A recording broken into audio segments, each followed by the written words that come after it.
It's the event of the season. The Detroit Auto Show is here, and NBC25 Fox 66 News drives the excitement to you. From cars and crossovers to SUVs and trucks. Also, the latest scoop on tomorrow's trends and designs from key industry insiders. Plus, a look at the future of the show. From Detroit at the 2019 North American International Auto Show, here are your hosts, Mike Woolfolk and Jill Ciminillo.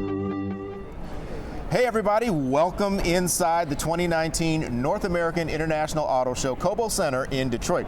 This one is special.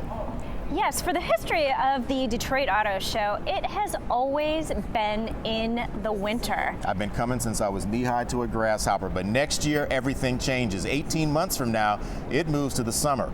But we got to get through this one, and they're trying to go out with a bang. You know, they really are. They've had some very special launches at this show, from the Toyota Supra to the Cadillac XT6 to the Ford Explorer. There's been a lot of really cool and practical things they've shown at this show. Absolutely. We're going to give you a look at most of it, and she just mentioned the Explorer. That's where we're going next. So stay with us as we continue here from the North American International Auto Show in Detroit.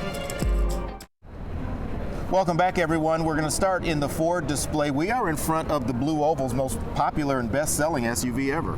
So this is the 2020 Ford Explorer, and this is the first time in about 8 years that it's been completely redesigned. Yeah, big deal for Ford. They launched it at an event held at Ford Field just before the auto show started. Our Femi Redwood was there. While a lot of cars focus on things like design, function, and fuel efficiency, this one is all about the tech. New technologies are doing wonderful things to improve our lives. Inside the sleek and shiny 2020 Ford Explorer are functions as smart as your phone. Amazon Alexa technology that allows you to unlock your truck with your voice, or even turn off lights you left on at home.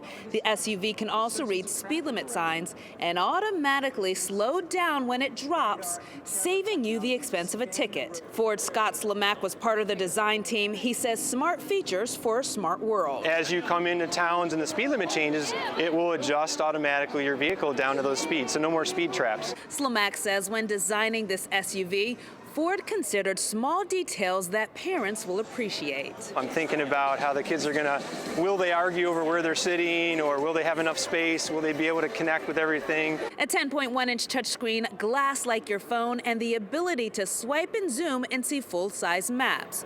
Ford's marketing manager Craig Patterson says the new Explorers will have better fuel efficiency without sacrificing power. And let's not forget design. It's going to be more athletic. It's going to be just a great looking vehicle. It's going to be everything Explorer has always been, only better. Ford workers say these cars will be available in summer of 2020. In Detroit, Femi, Redwood, Mike and Jill. So that was the initial introduction of the new 2020 Explorer at Ford Field. Now here at Cobo Center, we get two additional versions of that Explorer, and we've got the chief engineer, Bill Goobing, with us. And Bill, first of all, thanks for taking some time with us. You have been working on this project, you said, for like 5 years, so it's really exciting for you and your team to actually see it all come to fruition. What do we have in this ST and in this other version, which I believe is a hybrid? Hybrid. Yep, so we're very excited. It's a great time to get the Explorer out on the road. And what we saw today here right behind us is the brand new 2020 Ford Explorer ST, and we also have our hybrid. This ST is our performance version of the vehicle. It really is for that driving enthusiast. It allows that exciting, exhilarating driving experience while looking really nice on the road. I know this is the first sort of redesign, if you will, on the Explorer in like 8 years, but yet it still maintains a lot of what people recognize an Explorer to be. Yep, it has all of those Explorer cues that our customers really look for, with the strong exterior design and the blacked out A-pillar. We wanted to keep it recognizable, but this is a much more modern and athletic view on it. You can see it really in the body side as it has the nice curves to it, kind of that leaner, stronger, athletic stance. Makes it nice and sporty and fun to look at. Well, can you talk a little bit about the engine? Because I know that the 3.0-liter EcoBoost is new. It's all new for this vehicle, right? Yep, so on the ST, we're offering our 3.0-liter EcoBoost engine with a twin turbo, and it'll deliver 400 horsepower, 415 foot-pounds of torque. Really going to be fun to put the foot down and see what it can do on the road. So there's going to be some really good me time, is what you're saying. Absolutely, absolutely. The Explorer is certainly a key brand for us. It's a great family SUV, and we think think you're going to love to get behind the wheel of it. Bill, thank you for spending some time with us talking about this vehicle. Great job on it.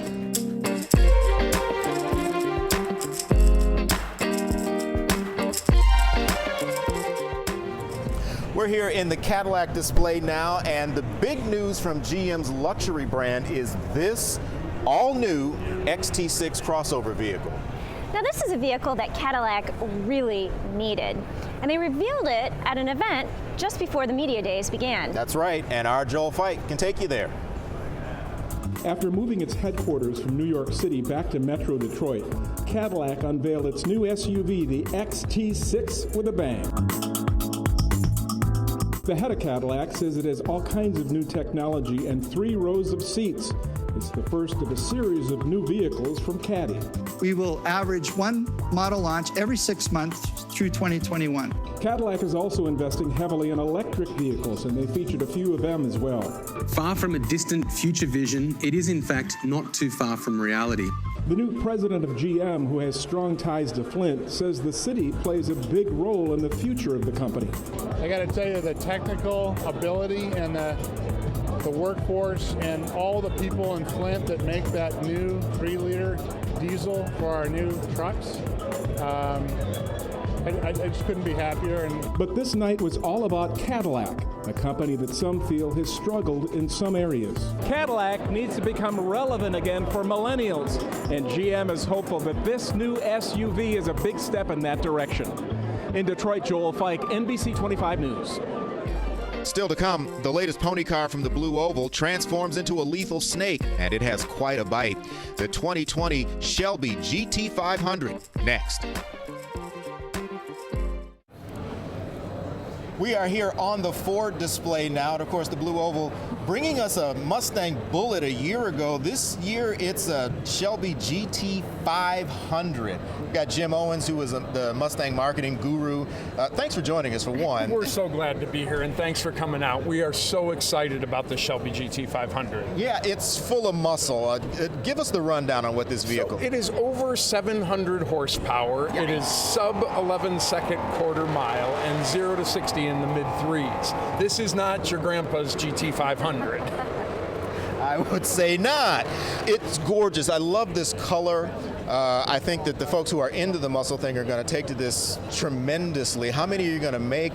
How many are you going to sell? What do you think? So it's a limited product, so we don't announce actually a volume. When we did our 07s, and then a 13, 14 GT500, that 13 was 662 horsepower and a 200 mile an hour Mustang. This car has more power and performance than that 13-14, and the really, really cool thing is instead of just going in a straight line, it's going to go world-class left and right. Well, this is the most powerful production vehicle that you guys have ever produced, right? Most powerful production Mustang we have ever produced. Now, there are some of those part numbers you can buy called Cobra Jets that'll, turn mid-8-second quarter miles, but that's a part number. You can't put a license plate on. This is street legal, like literally out of the dealership. You can be able to go to your drag strip, because we don't want you doing it between 13 and 14 mile on Woodward, but go to your local drag strip and turn a sub-11 quarter mile out of this 700 plus horsepower and all new DCT transmission Mustang. Wow. Jim, we appreciate you spending some time with us, and good luck with this one. We are so excited about it, and thanks for coming down. We can't wait to give you guys a ride in it. Absolutely. I can't wait to drive.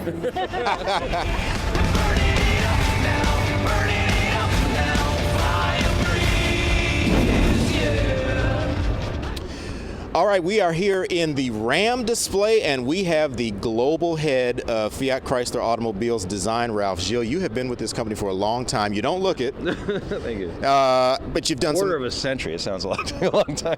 Yeah, well, it's been a successful quarter of a century for you. Yep. And you've done some fabulous work.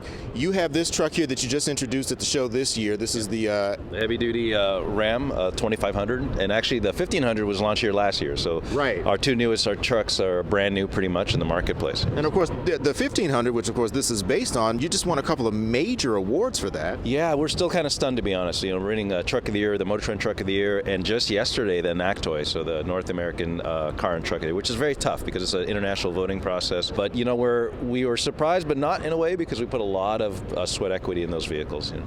Well, everybody says the design is what really puts it over the top. So talk a little bit about what you and your team put into these vehicles. Well, number one is we actually didn't benchmark ourselves or our competition. So when we gave the assignment to especially the interior, we actually asked them to benchmark the most premium European and American sedans out there, luxury sedans. So when you look at the laundry list of materials in a new Ram, you're talking open pore wood, Napa leather, stainless steel speaker grills, things that you associate to very, very premium high-end vehicles are now in our truck. It's been a good year for Jeep as well, with the Wrangler winning Motor Trend SUV of the year. Yeah, and then Jeep really worldwide is our fastest growing brand, and not just for us, actually in the world. It's one of the fastest growing car companies out there as nameplates go, and we've been adding product that has been relevant all over the globe. We're doing well with our Renegades and Compass in every corner of the globe. Actually, it's funny when I travel the world and I see Jeep Compasses in Japan and South America and in Italy. It's really cool to see that happen real time. So again, we kind of set the plan, and it's great to see it starting to take shape. You know? Well, it looks good. That Gladiator looks good. Yeah. You're getting Jeep back into the pickup truck market. Yeah, it's been a bit. It's been over 20-some years, actually 30 years since we've had a Jeep pickup, and our customers have been describing this. Aftermarket people have been trying to do this, so we finally have our own homegrown Jeep pickup, and I cannot wait to see what the aftermarket does, what the community does with this vehicle. So. Absolutely. Ralph, thanks for taking some time with us. We do appreciate it. Congratulations on everything that FCA has enjoyed here at the North American International Auto Show. We are now in the GMC display, and we are standing behind the GMC Sierra. This is the next gen truck from GMC, and we're with Jennifer Ecclestone, who is the GMC Communications Manager, and she's going to show us a really nifty feature on this truck. Yep. So I'm excited to be here today with you. This is our all-new GMC Sierra, like you said, and this is the multi-pro tailgate, which is my favorite feature of our new next generation truck. Basically, we've got 6 different levels of functionality here for the customer. As we know, tailgates and truck bed usage is key for truck customers. So that's the reason why they're buying a truck in the first place, either that or trailering, so we wanted to give them a lot of options. What we have here is a really nice table feature. Pull off the side of the road if you need to knock out some emails on your computer, do whatever you need to. I also like to think of it as a nice bar for a tailgate. You can also pop this piece up if you wanted to use second tier loading here. You can see inside the truck bed we've got some different divots there to do that. You can fit some smaller items below, longer items up top. And then my favorite feature is when you pull this all the way down, you've got an option here for leaning in, grabbing other items in here in case you need those, or you turn this into a step or a seat, and there's a really convenient handle right there if you wanted to use it to step up into the truck, or you and I can sit right here and have a squat and have a chat. Yeah, well, you know, after being on the floor all day, and anybody who's walking on the floor and checking out the auto show, they may want to come here and sit. Absolutely, and we welcome them right over. Come and check it out. But this is going to be on the floor. People can touch it, play with it, and see all the functionality, right? Yes, absolutely. We've got several models here. We've got a really great video over there to check out and show you all the different features that they use it and how customers would really interact with it. So lots of good stuff on this truck, and so come over to the GMC display, have a seat, check out the multi-pro tailgate, and just have a great time. I don't think either of us are going to be here, but you should come here. Definitely. And make sure you check out all the cool things at this year's show, the last Winter Detroit Auto Show. Nothing symbolizes the dilemma facing electric cars in this country quite like the Chevy Volt. It's nowhere to be found at this auto show. Despite all that, the new president of GM says it's committed to electric, especially with Cadillac. This is a very original brand that has a very rich history, and we're here to make that possible again, and electrification is a big part of that. Honda is all in, too. These cars have come a long way as technology has improved. Battery life is longer, range is getting longer. So today, it's really no compromise.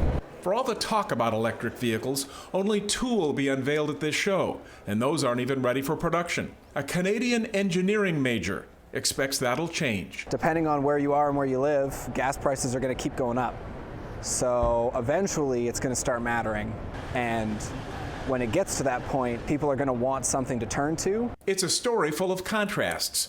In the U.S., fully electric vehicles amounted to less than 1% of new vehicles through last August. But Infiniti says it'll offer electric on all its vehicles in just 2 years.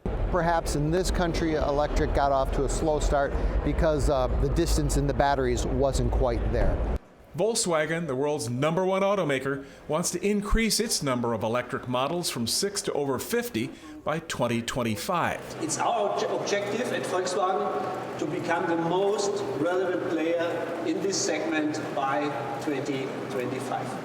Another problem is a $7,500 federal tax credit for electric vehicles that's starting to expire.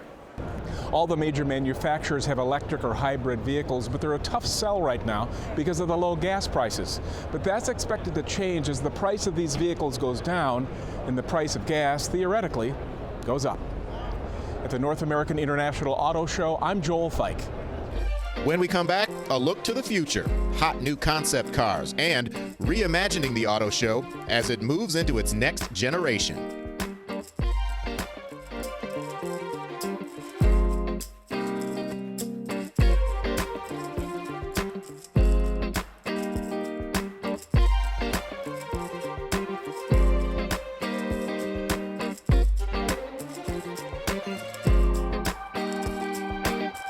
Infiniti calls the QX Inspiration its design direction of the future, but it almost didn't make it on stage. The Detroit Free Press reports its reveal was delayed when it sputtered and stalled just before showtime. Hours later, they fixed it, and company officials were gushing about the battery-powered concept with a lounge-like interior. When you're using an electric vehicle, you can really maximize the interior cabin space. You'll see a lot of interior refinements, luxurious leather, beautiful woods, things like that. It's almost like you're sitting in your comfortable living room at home. It's a similar story at Nissan, where the IMS concept stands for Intelligent Mobility Sedan. From its unique steering wheel to its bold design, the IMS is the sports car of the future. It's like when you step into a movie theater and you kind of let go and ready to experience something, it would be kind of the same. It brings it into the realm of entertainment. So it's not just mobility from point A to point B. You step in there and enjoy a thrilling ride. Toyota calls it their beloved car of the future. The FV2 has no steering wheel. You just kind of move it by shimmying your hips. You can also change the color since the whole car is basically a monitor. While vehicles like this are getting a lot of space here, there's very little attention being given to autonomous or self-driving cars. A longtime industry expert says one big focus now is to make them safer. We've had some serious accidents. For example, a Tesla in Florida, which had sort of a semi-autonomous capability, drove under a truck, an 18-wheel truck bed, because it didn't see the truck above it. It saw through the truck, cut the head off of the driver. Cole says a launch date for a fully autonomous ride is still many years away. At the North American International Auto Show in Detroit, I'm Joel Feick. What I want to say is welcome back, but I also have to say all good things must come to an end. And there is a lot more at this Detroit Auto Show than what we can show you in a half-an-hour show. For instance, you can check out the all-new Chevrolet Blazer that's going on sale, or check out the automobility section here on the main floor because they've got some really cool futuristic stuff, including a helicopter that I heard could actually be used kind of like a taxi. Yeah, or how about that Dodge Hellcat Red-Eye? 797 horsepower, that is totally worth a look. Absolutely, so make sure you make some time to make the trip down here to Cobo Hall. And if you're gonna come down, here's what you need to know. The 2019 North American International Auto Show runs through Sunday, January 27th at Cobo Center in downtown Detroit. The hours are 9 a.m. to 10 p.m. every day, except on the final Sunday when the show closes at 7 p.m. Tickets are $14 for adults, $7 for seniors 65 and older, and children 7 to 12 years old. Those 6 and younger get in free with a parent or guardian. Advance tickets on sale now at naias.com, or you can buy them on site at Cobo. And so, as we mentioned at the beginning, things will change for next year. That's right. You get a break, 18 months instead of 12 until the next auto show. But when it comes in 2020, it'll be in June. That means it's in the summer. And boy, do they have some big things planned. We're coming to you from the North American International Auto Show in Detroit, which for more than a century has always been held in winter months. Beginning in 2020, the North American International Auto Show says hello summer, moving from January to June, remaining at Cobo Center, but not just inside. You're going to have moving displays, technology displays, ride and drives, and you're going to see them both inside and outside. So it really offers up new opportunities for manufacturers. New opportunities for the show, too. 2020 Chairman Doug North looking forward to new excitement. We can really showcase Detroit, and you know, the heartbeat of the automobile industry is Detroit. The renaissance our wonderful city is kind of experiencing right now, both in entertainment and dining. And they plan to highlight it all. 2019 Chairman Bill Golling says they've been working toward this transformation for some time. We started 2 years ago with automobility. Obviously now we're doing the motion on the floor here and getting ready for 2020. After losing several automakers in recent years, organizers hope the new dates and new format will draw some or all back in. With the team we have, Rod Alberts and his team, they're remarkable professionals, and nobody puts an auto show together better than they do. 2020 will bring the most significant change to Detroit's auto show in more than 30 years, and those who cover the industry cannot wait. The idea of coming here in June, tying it in with the Grand Prix here, it's a wonderful town to be in the summer. And the dates are already set for next year, June 6th through the 20th. It will be based here at Cobo, but it will also go beyond. And speaking of beyond, the show actually just signed a contract to keep it here through 2026. Well, that's going to do it for us. Make sure you come check out the North American International Auto Show. I'm Mike Woolfolk. And I'm Jill Ciminillo. We'll see you next year.